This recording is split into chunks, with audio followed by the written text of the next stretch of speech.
हाँ जी, हवाला आपने सुन लिया है और गौर से भी सुना है। इसमें खास तौर पर आज जो बात हमारे सामने खास तौर पर ये जो यहां पर लिख दिया गया, समझने वाला, ये मांगा किसने है? सुलेमान बादशाह ने मांगा है, अपने खुदा से खास दरखास्त की है।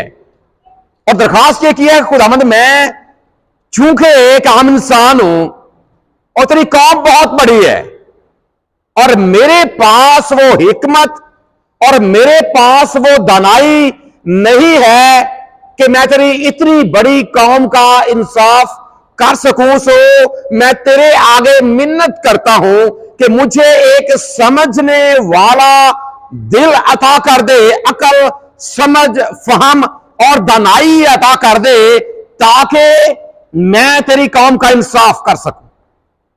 और हवाले में भी आपने सुना भी है कि खुदा ने फिर उसकी दुआ को सुनकर उसका जवाब क्या दिया है कि मैंने तुझे, पाक कलाम लिखा है कि खुदा को यह बात पसंद आई है। खुदा ने कहा कि चूंकि तूने दुश्मनों पर फतह नहीं मांगी, माल का तकाजा नहीं किया, कोई और ऐसी बात नहीं मांगी, सो ये चीजें भी मैं एक अकल और समझने वाला दिल भी तुझे देता हूं, और इसके साथ जो तूने नहीं मांगा मैं तुझे वो भी दे रहा।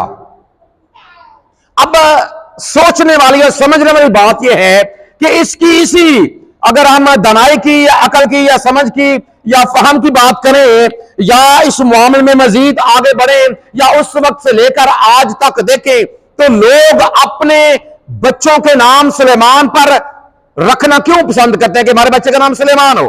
क्या सोचते हैं? बेटा आपने भी अपने बेटे का नाम सुलेमान रखा, क्यों रखा था? यही सोचकर। उसके बाबा का नाम भी चूंकि दाऊद है, चले ये एक अलग मैटर है, इसके अलावा भी, लेकिन इसके साथ यकीनन ये बात आपके दिल में होगी, ठीक है नहीं? यकीनन जब ये वाली बात और फिर उसकी सारी बादशाहत, जो बादशाहत उसने की, वो सारी बातें लोगों के जहनों में, ख्यालों में, दिलों में होती हैं, इसलिए लोग अपने बच्चों को सुलेमान का नाम देना पसंद करते हैं कि हमारा बेटा भी इसी की तरह का अकल और समझ रखने वाला हो। ये बातों मेरे ख्याल में यकीनन आपके ज़हन में होगी कि जिस तरह इसने या इसको खुदा ने अकल, समझ, फहम और दानाई अता की, खुदा हमारे बच्चों को भी या हमारे बेटे को भी, जिसका नाम हम सुलेमान, और अगर नाम ना भी रखे तो भी जरूर हमारी ये ख्वाहिश होती है कि हमारा ये बेटा, हमारी ये बेटी, इसके पास जो दिल हो वो अकल वाला, समझ वाला और दानाई वाला दिल हो, ताकि ये अपनी जिंदगी के मैदान में जब आगे बढ़ता है तो ये बड़ी दानाई के साथ आगे बढ़ सके। ये बातें हमारे ज़हन में यकीनन इस बादशाह को लेकर आती हैं। लेकिन ये बात याद रखें, आज हम थोड़ा सा इसको एक और एंगल से और एक और जाविये से सीखने की कोशिश करेंगे कि खुदा ने अपना वादा पूरा किया, इसने सुलेमान ने मांगा, और फिर यह है पाका में आपको पता है कि लिखा गया है कि मांगो तो तुमको, इसने मांगा, खुदा ने दे दिया। इसने क्या किया जी? सुलेमान ने मांगा, खुदा ने क्या किया? खुदा ने कहा कि मैं तुझे समझने वाला दिल। और जब आप इसी हवाले से फौरन बाद में पढ़ेंगे तो एक बड़ा अहम मुकदमा जिसका फैसला सुलेमान बादशाह करता है। दो औरतें हैं, एक का बेटा मर गया है, दोनों के बेटे हम उम्र हैं। एक का बेटा मर गया है जो कि एक ही घर में रहती है, एक का जिंदा है। ये मामला दोनों तकाजा करती है कि जिंदा बेटा मेरा। और फिर बड़ी दानाई के साथ उसका फैसला सुलेमान बादशाह ने किया। ये इस दानाई के फैसले की वजह से वो मशहूर होना शुरू हो गया। जब आप मजीद आगे बढ़ते हैं, मलका सबा का आप हवाला सुनते हैं कि वो भी यहां पर आई सुलेमान के पास ताकि वो ये देख सके कि वो किस तौर से अपनी जिंदगी में आगे बढ़ता है और किस तौर से उसको अकल, समझ, फहम और दानाई है। आज भी लोग जो हैं वो मुख्तलिफ तरीकों के साथ मशहूर होने की कोशिश करते हैं। लोगों के पास मुख्तलिफ जराए हैं मशहूर होने के लिए, जराए अबलाग आज बड़े आम हैं मशहूर होने के लिए। उस वक्त ऐसा नहीं था, लेकिन पाक कलाम ये बयान करता है कि सुलेमान बादशाह अपनी अकल की वजह से, अपनी दानाई की वजह से, अपने फहम की वजह से, अपने फैसला जात की वजह से वो उस वक्त की मालूमा दुनिया में मशहूर होता चला गया और उस वक्त की दुनिया के कोने कोने में उसकी शोहरत फैल गई। उसकी शोहरत उसकी दनाई की वजह से, फहम की वजह से। वजह क्या है कि खुदा ने उसे एक ऐसा दिल दिया जो वाकई समझता है, जो चीजों को समझता है। और अभी जो हवाला आपने यहां पर तलावत किया, उसने एक खास मकसद लेकर यह बात अपने खुदा के सामने रखी थी कि खुदा तेरी कौम एक बहुत बड़ी कौम है और मैं इसका क्या कर सकूं, इंसाफ क्या करूं जी इसका जो समझने वाला दिल है। इसका मतलब है, इसकी एक बुनियादी खूबी है कि ये क्या करता है, ये इंसाफ करता है। क्या करता है जी? ये इंसाफ करता है। और इंसाफ का मतलब है कि बराबर है, दोनों जो तराजू के पलड़े हैं दोनों बराबर। जिस तरह ये फैसला जिसका अभी हम हवाला सुन भी रहे थे, उसमें किस तौर से उसने बड़े खूबसूरत तरीके के साथ उस फैसले का इंसाफ किया। और ये तो वाकया लिखा गया है, ना जाने इसके अलावा और कितने वाकयात होंगे, ना जाने इसके अलावा और कितने मुकदमात सुलेमान के सामने पेश हुए होंगे।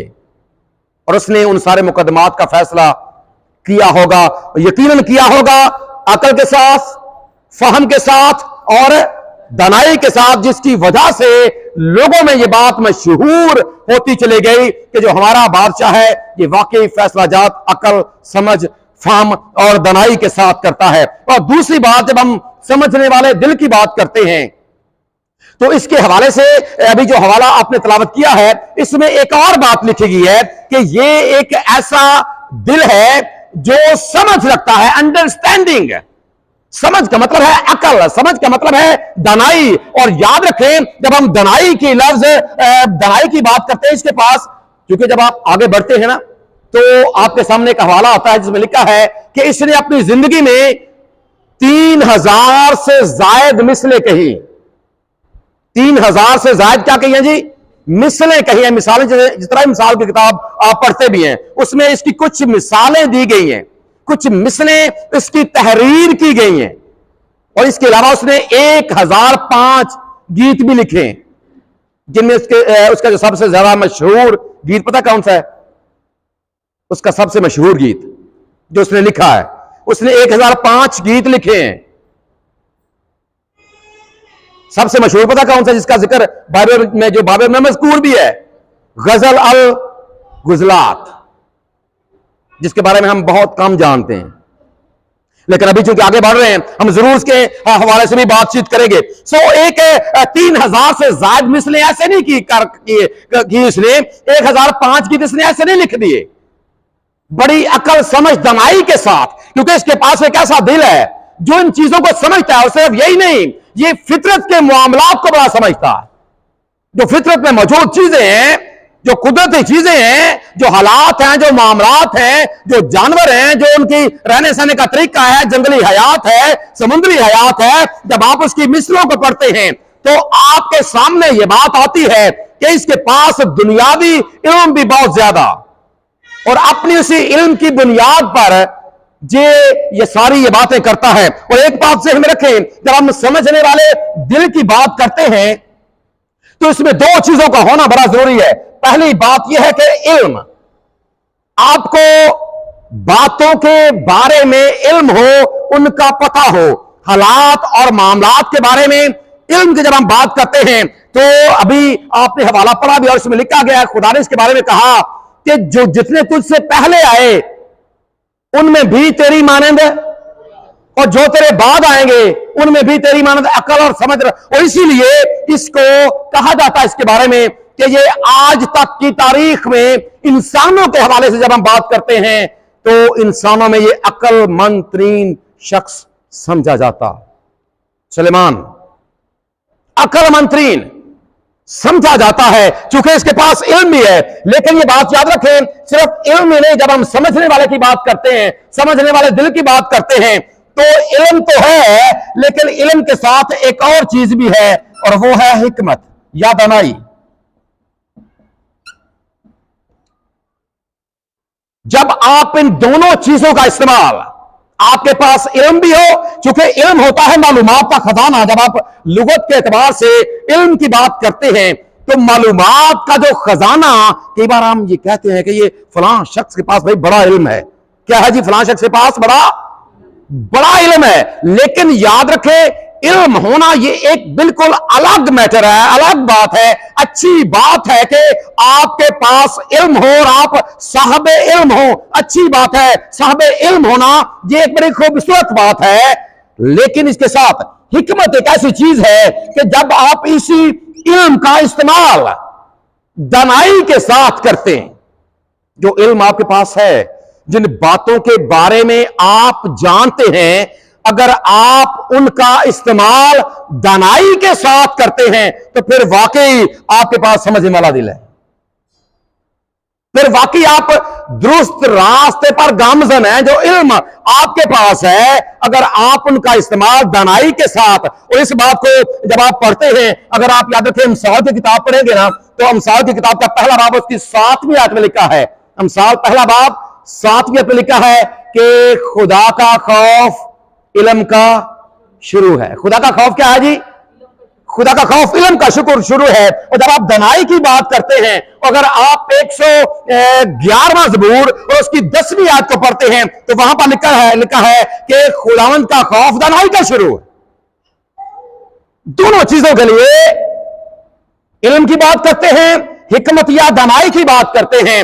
इमसाल की किताब और उसका पहला बाब और उसकी 7वीं आयत कि खुदावंद का खौफ क्या है? इल्म का शुरू है। और ज़बूर की जब हम बात करते हैं, ज़बूर नंबर 111 और उसकी आयत नंबर 10 की बात करते हैं, तो ये फरमाता है यहां पर खुदा का बंदा ज़बूर नवीस से कहता है कि खुदा का खौफ दनाई का शुरू है। इसका मतलब यह है कि अगर आपके पास इल्म है, अगर आप उसका दुरुस्त तौर से इस्तेमाल भी कर रहे हैं, तो फिर इसका मतलब है कि इसके पीछे जो चीज कार फरमा है वो खुदा का खौफ है। तो क्या है जी?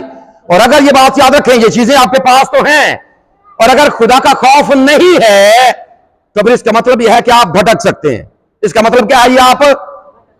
आप अपने उस रास्ते से हट सकते हैं जिस रास्ते पर आपको चलते रहने की जरूरत है कामयाबी के लिए। और सबसे बढ़कर अपनी मंजिल, जो एक ईमानदार की मंजिल है, हमेशा की जिंदगी तक जाने के लिए, अगर आप रास्ते में कहीं भटक जाते हैं, तो फिर इसका मतलब यह है कि खुदा का खौफ आपकी जिंदगी से दूर हो गया है। सो इन चीजों के साथ सबसे बुनियादी बात यह है कि खुदावंद का खौफ हमारी जिंदगी में जरूर शामिल हाल होना चाहिए। फिर हम मजीद आगे बढ़ते हैं। अब ये अपनी कौम का बादशाह भी है, अपनी कौम के ऊपर ये इंसाफ के साथ हुकूमत भी कर रहा है।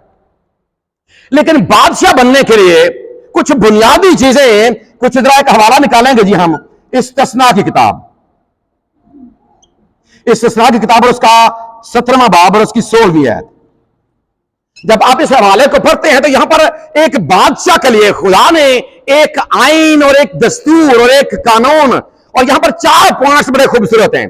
4 पॉइंट्स हैं यहां पर जिन पर आज हम गौर करने जा रहे हैं। इस्तिस्ना की किताब का 17वां बाब उसकी 16वीं आयत। पहला कौन सा है जी?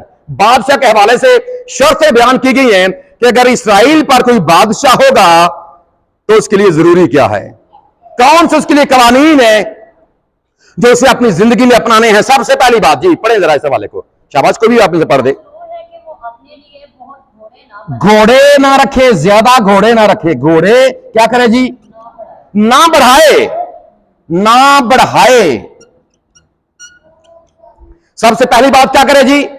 घोड़े ना बढ़ाए। और घोड़े याद रखे, ज्यादा होना इस बात की अलामत था कि ये बादशाह बड़ा ताकतवर है, इसके पास बड़े घोड़े हैं। वो घोड़ों के ऊपर लोग जंग जो है वो लड़ाई के मैदान में उतरते थे, और ये फौजी ताकत की अलामत। उस वक्त रथ, घोड़े, ये सारी चीजें जो थी ये फौजी ताकत की अलामत थी। और खुदा ने कहा था कि वो पहली बात घोड़े ना बढ़ाए। दूसरी बात क्या है?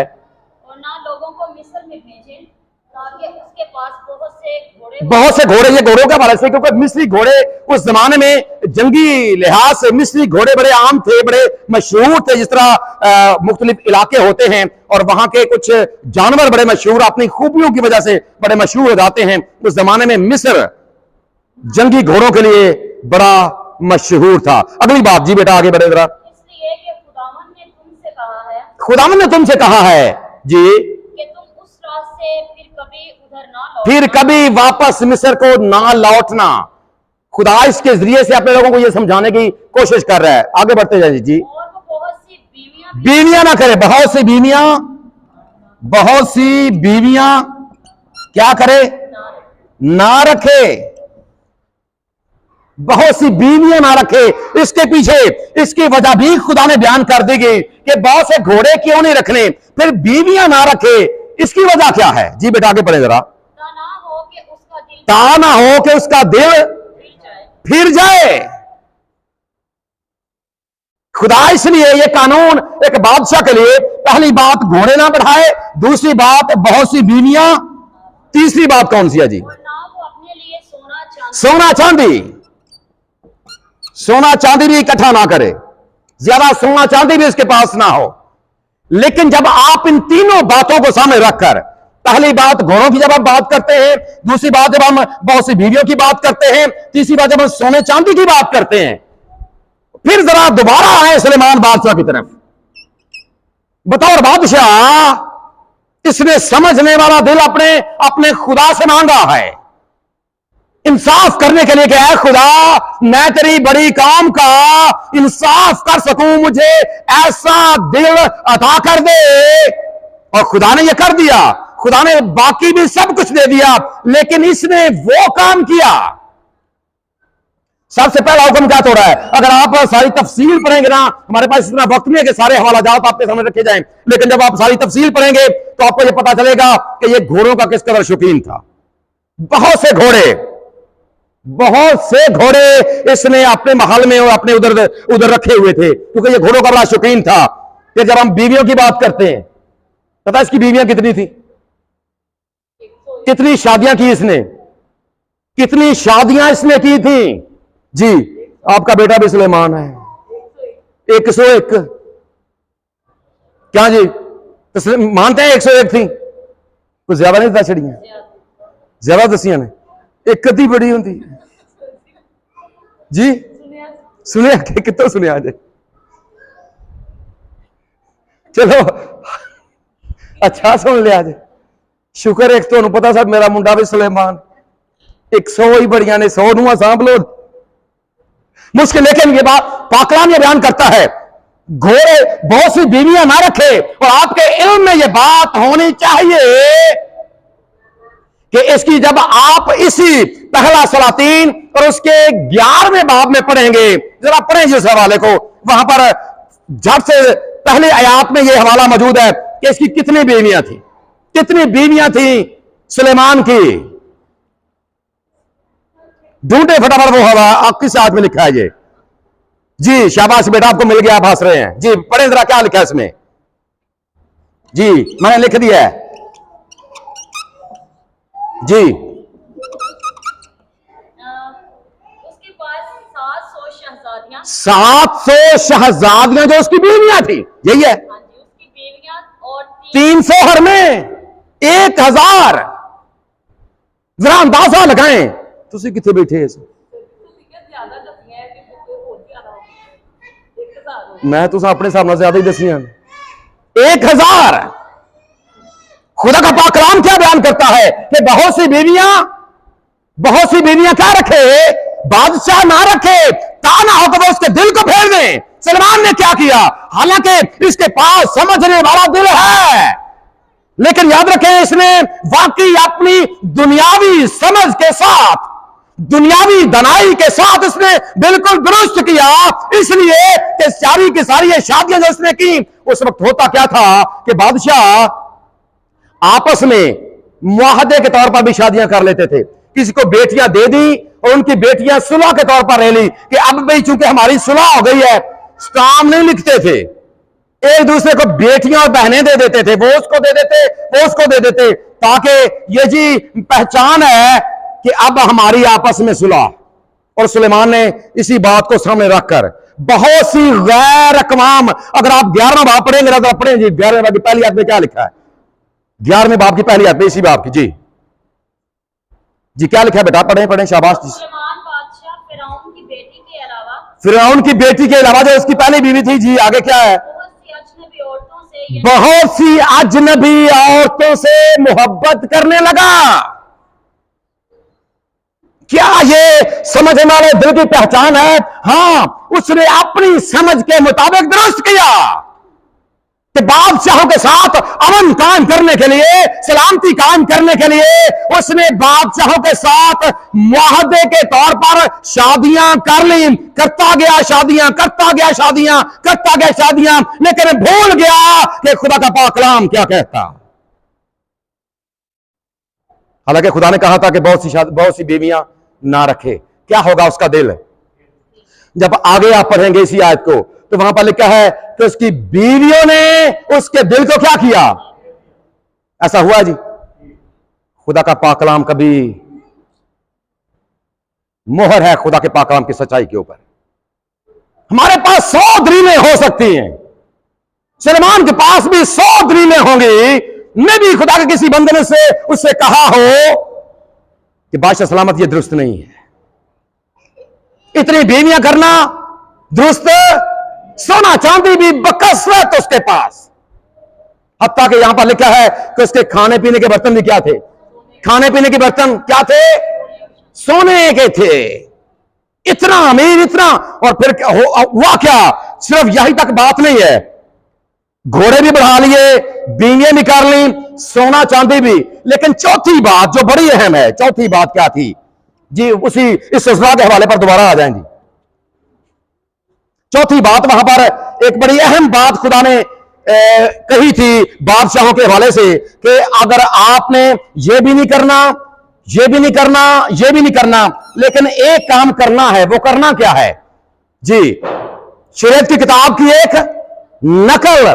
जी बेटा, यही लिखा है, शरीयत की किताब की क्या है? शरीयत की किताब की एक नकल हर वक्त अपने पास रखनी है। अब जरा देखें सुलेमान ने क्या किया है? घोड़े भी बढ़ाए, खुदा ने कहा था कि नहीं बढ़ाने। बहुत सी बीवियां कर ली हैं, खुदा ने कहा था कि नहीं करनी। सोना चांदी बकसरत नहीं होना चाहिए, इसने जमा कर लिया है। लेकिन जो काम खुदा ने कहा था करना है, वो सुलेमान ने जी, वो सुलेमान ने। सबक है आज मेरे और आपके लिए। 3 बातें खुदा ने नहीं करने के लिए कर गया, हालांकि समझने वाला दिल है। समझने वाला दिल होने के बावजूद वो कुछ कर गया जो उसे नहीं करना चाहिए था। हालांकि इसका आगाज बड़ा खूबसूरत है, खूबसूरत आगाज है इसका, क्योंकि अपनी बादशाहत के आगाज में यह अपने खुदा के सामने झुक गया है। और यह बड़ी खूबसूरत बात है, अपने खुदा के सामने झुका जाए। झुका है अपने खुदा के सामने, अकल, दनाई और फहम की दुआ और दरखास्त की है। खुदा ने भी इसको सुन लिया, समझने वाला दिल भी दिया है। इसका मतलब है कि क्या ये इन बातों को नहीं समझता था? अगर समझने वाला दिल पास है, देखिए इसके पास इल्म भी है। यहां पर अभी हमने लिखा था इल्म भी है और हिकमत भी है। क्या है जी? इल्म भी और हिकमत भी है। लेकिन एक बात जो उसने पीछे छोड़ दी वो है खुदा का खौफ। वो क्या है जी? क्योंकि खुदावंद का खौफ क्या है?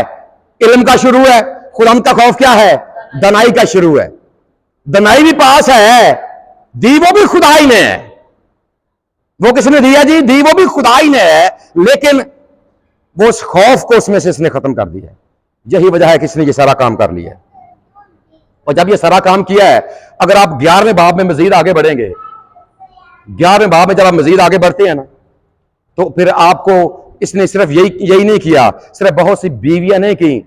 अब जब हजारों बीवियां कर ली हैं, अभी हम पढ़ रहे थे पहली आयत में, यहां पर 11वें बाब की पहली आयत से कि ये बहुत सी अजनबी, बहुत सी कौन सी जी? अजनबी से मुराद गैर अक़वाम जो बुत परस्त हैं, जिनमें अमूनी भी हैं, जिनमें मुआबी भी हैं, जिनमें न जाने कौन कौन सी अक़वाम की वो औरतें शामिल हैं। और अहम बात यह है कि वो अपना दीन छोड़कर नहीं आई, अपने मजहब को साथ लेकर आई। और इसने क्या किया है? उन सब के लिए मंदिर बनवा दिए। इसी हवाले को आप आगे पढ़ेंगे ना, उन सब के लिए क्या किया है?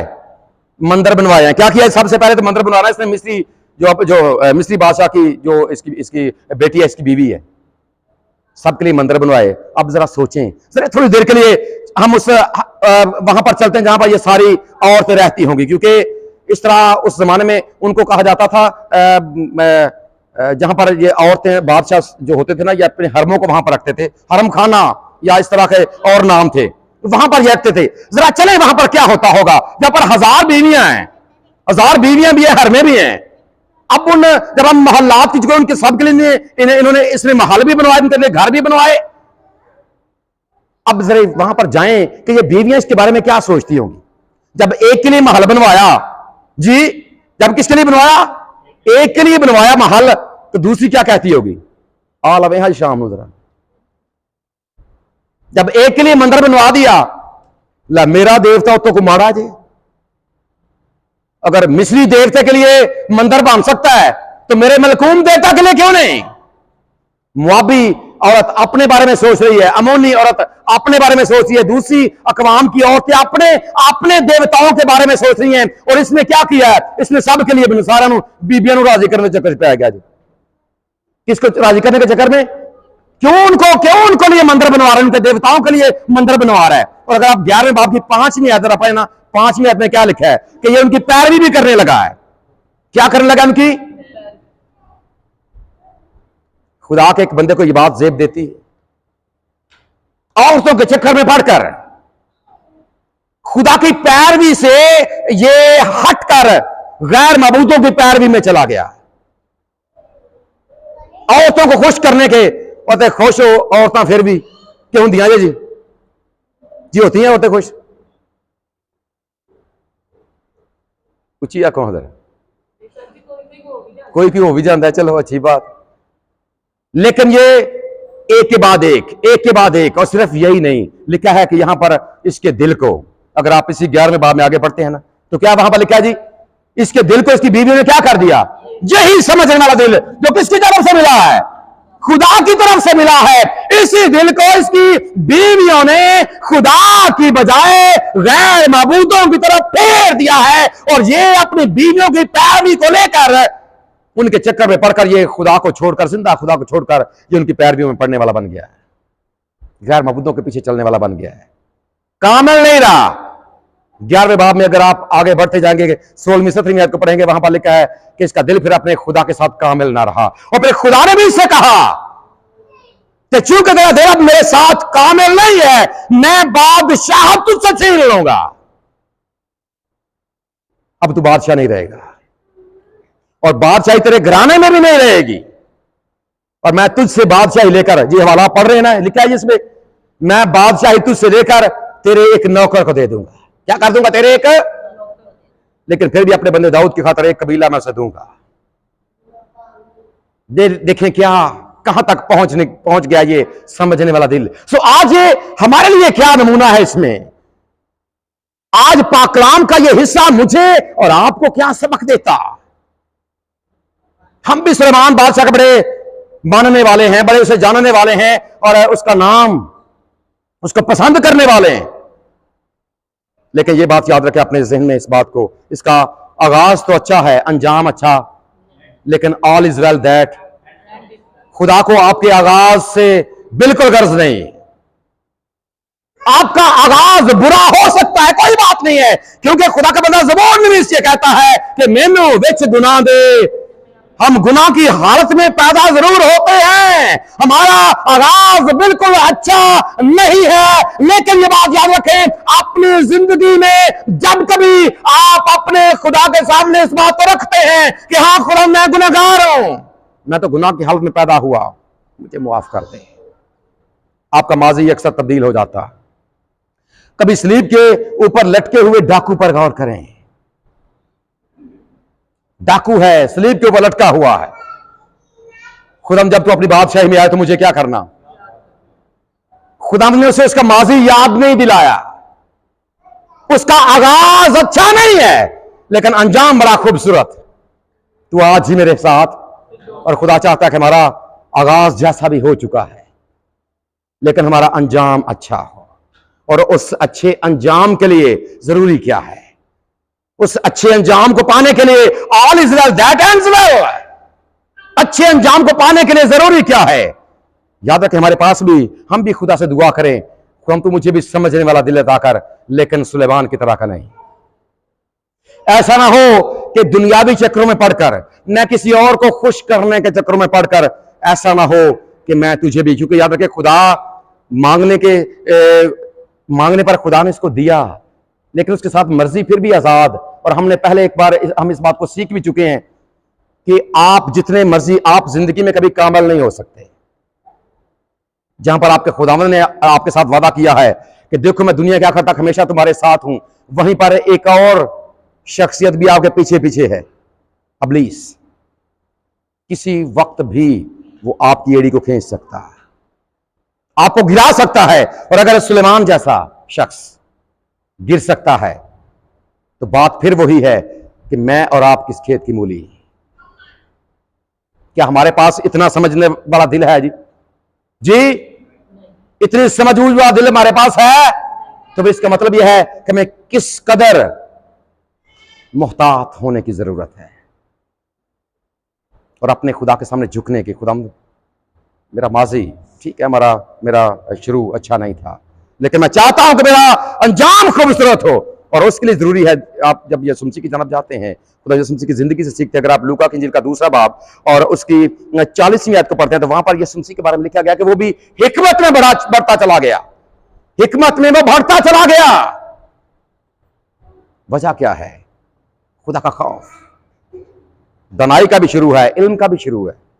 खुदा का खौफ जब हमारी जिंदगी में है, फिर जब हम उसे ही कबूल कर लेते हैं, क्योंकि उसी ने, अगर आप मुकाशफे की किताब पढ़ते हैं उसका 2 बाब उसकी 10वीं है, तो वहां पर लिखा है कि जान देने तक क्या रहे? वफादार रहे। आज अपने खुदा के सामने झुक जाए और अपने खुदा से ये दुआ करें, क्या खुदावंद मैं चाहता हूं कि मेरा अंजाम खूबसूरत हो, मैं उस अबदी आराम को पाना चाहता हूं जिसका इकरार और जिसका इजहार हम अपने मसीही अकीदे में भी करते हैं कि मैं ईमान रखता हूं। और आखिरी नुक्ता क्या है? हमेशा की जिंदगी।